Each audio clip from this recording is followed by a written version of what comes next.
कहते हैं कि ज़िला संभालना बहुत मुश्किल काम होता है, लेकिन ज़िला अगर किसी राज्य के बॉर्डर पे हो और ऐसे राज्य के बॉर्डर पे जहाँ पे शराब न मिलती हो, तो जाहिर तौर पर उसी ज़िले में लोग आएंगे जहाँ पे शराब मिलती है। कुछ ऐसा ही और कुछ ऐसी ही कहानी है यूपी के देवरिया ज़िले की, जहाँ पर प्रशासन को संभालना एक बड़ी चुनौती है। लेकिन लंबे वक्त से लोगों के लिए एक अच्छे कप्तान साबित हो रहे हैं देवरिया के कप्तान श्रीपति मिश्रा हमारे साथ है। हम उनसे सीधी बातचीत करें, लेकिन उसके पहले जानिए कौन है श्रीपति मिश्रा। 2015 में सराहनीय सेवाओं के लिए राष्ट्रपति पुरस्कार से सम्मानित हो चुके श्रीपति मिश्रा लंबे वक्त से देवरिया के एसपी हैं। 1989 पीपीएस बैच में 6वीं रैंक हासिल की। इनका एक किस्सा कम लोगों को पता है। स्टैटिक्स में पीएचडी कर चुके श्रीपति मिश्रा ने जब देवरिया का चार्ज संभाला, तभी लूट की 3 बड़ी घटनाएं हुई, जिसमें 1.5 लाख की लूट भी शामिल थी। चर्चा हुई कि देवरिया के नए एसपी देवरिया को कैसे संभालेंगे, लेकिन उस वक्त की एसओजी को भंग कर एक नई टीम बनाई गई और शुरू किया ऑपरेशन देवरिया क्लीन। देवरिया से सटे बिहार बॉर्डर की चेकिंग तेज की गई। बिहार के सिवान और गोपालगंज के अपराधियों का कनेक्शन देवरिया से तोड़ा गया और 200 से ज्यादा देवरिया के गैंगस्टर्स को जेल में डाल दिया गया। 2019 में कुल 47 हत्याएं हुई, जबकि 2020 में महज 14 हत्याएं हुई। 2019 में कुल 25 लूट की घटना हुई, जबकि 2020 अक्टूबर तक सिर्फ 1 लूट हुई। देवरिया के तार बाबू जैसे माफिया को जेल में डाला। शराब माफियाओं को तगड़ा झटका लगा, क्योंकि बॉर्डर पर अब तक 24 करोड़ 76 लाख की शराब जब्त की गई। अब पुलिसकर्मियों का आवास मल्टी कॉम्प्लेक्स बिल्डिंग में दिखाई देगा। शासन से अनुमति मिलने के बाद 32 फ्लैट महिला पुलिसकर्मियों के लिए और 96 फ्लैट पुलिसकर्मियों के लिए बनाए जा रहे हैं, जिस पर योगी आदित्यनाथ की भी नजर है। अब आप अभिषेक शांडिल्या और देवरिया के एसपी श्रीपति मिश्रा का पूरा इंटरव्यू सुनिए। मिश्रा जी, बहुत बहुत स्वागत है आपका। Thank you. लोग कहते हैं कि जब आप आए देवरिया में कप्तान के रूप में संभालने के लिए, यहाँ पे चार्ज जब आपने लिया, उस वक्त हालात बहुत पैनिक थे और आज हालात बहुत सामान्य हैं। एक लंबी मेहनत की होगी आप लोगों ने, ये उसी का नतीजा है?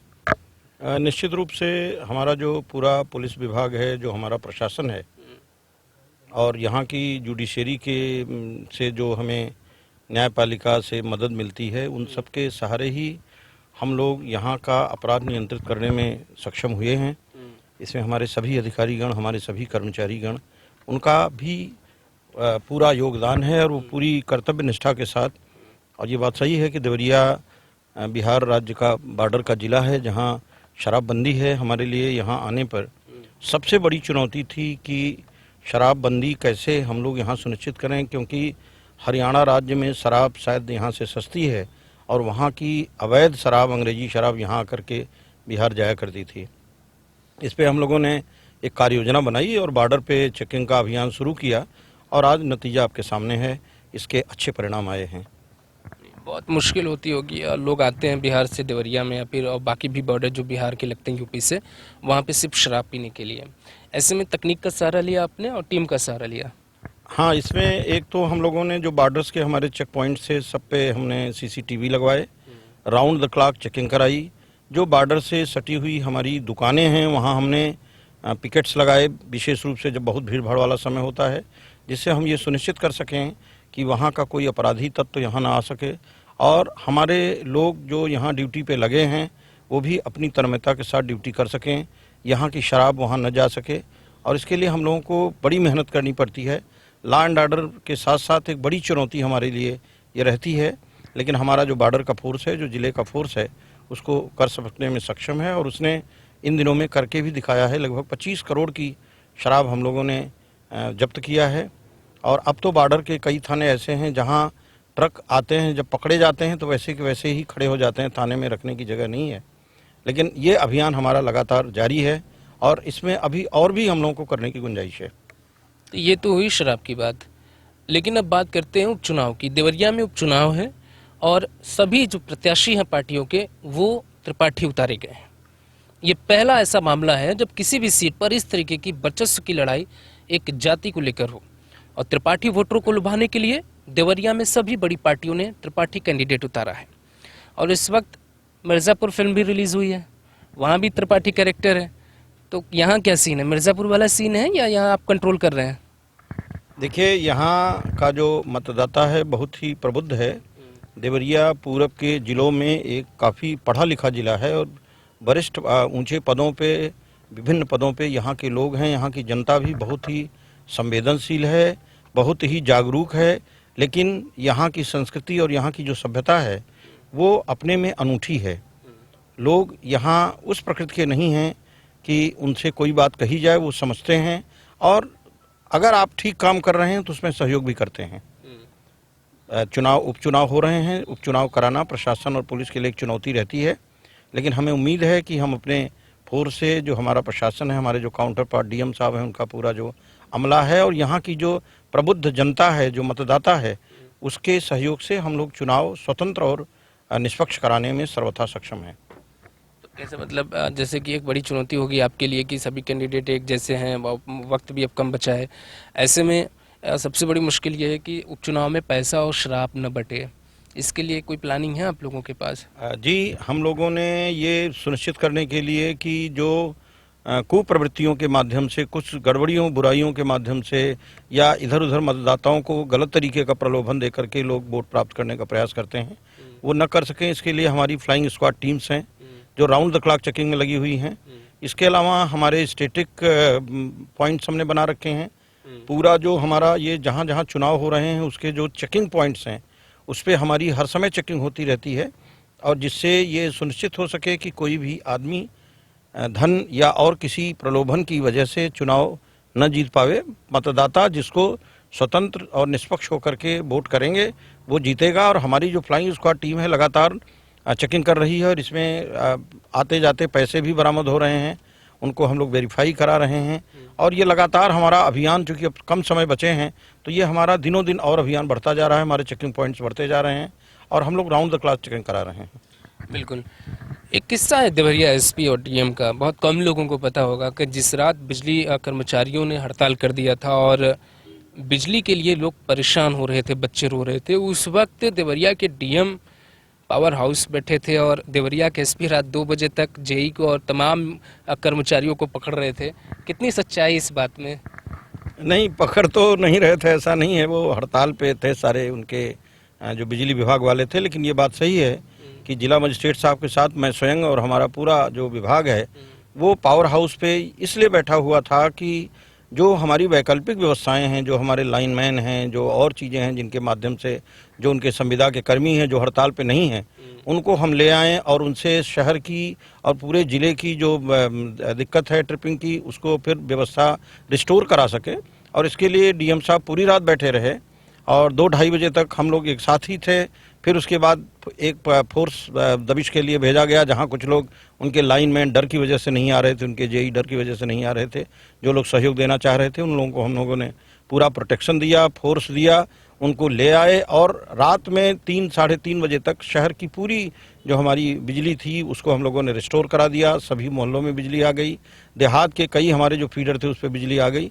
और फिर सवेरे 6 बजे से लेकर के पूरे दिन हम और डीएम साहब लगातार पावर हाउस पे ही बैठे रहे और हम लोगों की जो साथ जनता थी उसने भी हमें बड़ा सहयोग दिया।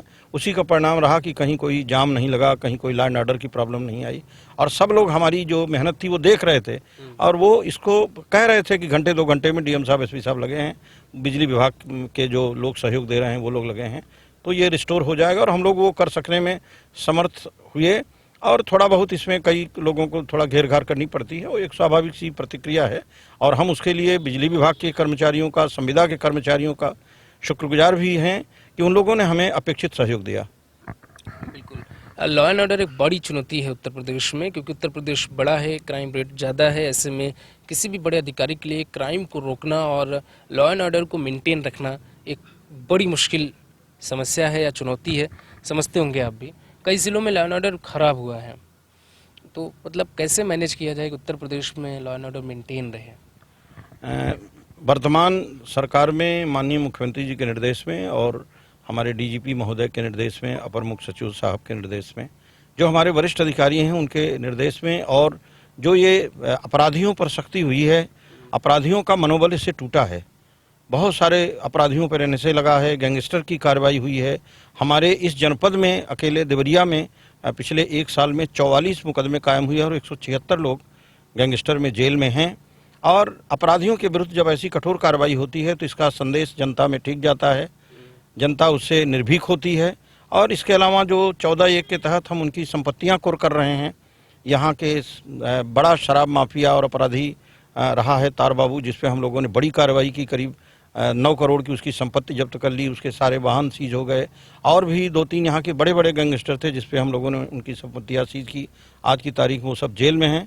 इसका पब्लिक में जो मैसेज गया है उससे पब्लिक का हमें सहयोग भी मिलता है। जहाँ कहीं अपराध, अगर छोटी अपराधी इकट्ठे होते हैं तो पब्लिक हमें तुरंत टेलीफोन करके हमको या डीएम साहब को तुरंत बता दी कि साहब यहाँ दिखवा लीजिए, यहाँ ये लोग हैं, ये इनकी नवैयत है। तो इससे अपराध नियंत्रण में हमें मदद मिली है। और निश्चित रूप से जहाँ जनता का सहयोग अगर प्रशासन को मिलता है तो वहाँ अपराध नियंत्रित रहता है। और ये देवरिया के लोग या देवरिया में आकर के हम लोगों ने जो सहयोग प्राप्त किया है, जो अपराधों में नियंत्रण हुआ है, इसके लिए सीधे सीधे यहाँ की जनता का सहयोग है और उन्हीं के प्रति हम धन्यवाद ज्ञापित करते हैं। लोग कहते हैं कि श्रीपति मिश्रा जी बहुत सख्त अधिकारी हैं, किसी का भी फ़ोन आ जाए और कहीं से भी फ़ोन आ जाए, जो उनको करना है वो करते हैं।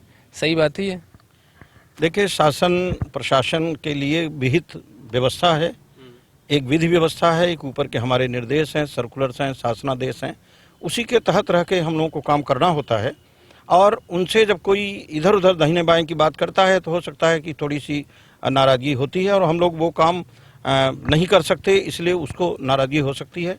लेकिन एट लेटर स्टेज आदमी और पब्लिक का सपोर्ट मिलता है तो ऐसे तत्व भी फिर थोड़ी दिन के बाद शांत हो जाते हैं और प्रशासन चलाने के लिए शक्ति की आवश्यकता रहती है। लेकिन उस शक्ति में जो हमारे अधीनस्थ अधिकारी हैं, उनके जो वेलफेयर हैं, जो उनके कल्याण की बातें हैं, हम लोग उसके लिए भी उतना चिंतित रहते हैं। और सिद्धांत यही है कि अपराधियों पे जितनी आप सख्ती करिएगा, जितनी हम सख्ती करेंगे, पब्लिक उतना हमारा सपोर्ट करेगी।